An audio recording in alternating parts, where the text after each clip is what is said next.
Turok ko'y bugok, ulo mo na ngayon ang puputok. Kaharapan si Wabito hindi ka pa subok.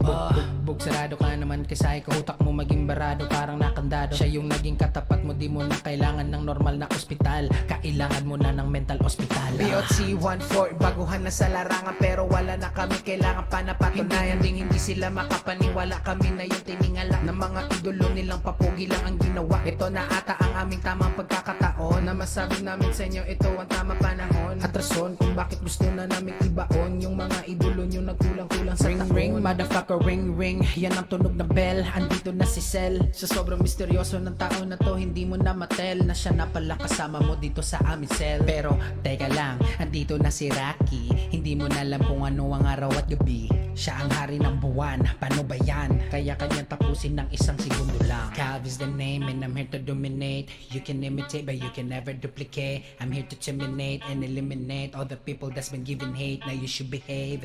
Tumabi-tabi mga mahina nila lang. Andito na si Chang, ubos ng iyong kakayahan. Ano ba yan? Lapitan mo na kahanda na dito sa aming kaharian. Kaharian. Kanji got the sauce, feeling like a boss. Sa sobrang swabe ng batang to, akala mo siya si Palos. Kayo paos, sa kakatawag ng kanyang pangalan. Inangat ang pangalan, kalaban ginawang hagdanan na. Lalong umaalat ang aming mga kalaban nung nalaman nilang sinabay na namin si Salty sa aming bagong samahan. May magagawa ka ba? Di ba wala naman? Kaya tahimik ka na lang. BOC 14, baguhan na sa larangan pero wala na kami, kailangan pa na patunayan. Hindi sila makapaniwala, kami na yung tiningala ng mga idolo nilang papugi lang ang ginawa. Ito na ata ang aming tamang pagkakataon na masabi namin sa inyo ito ang tamang panahon at rason kung bakit gusto na namin ibaon yung mga idolo nyo nagkulang-kulang sa taon.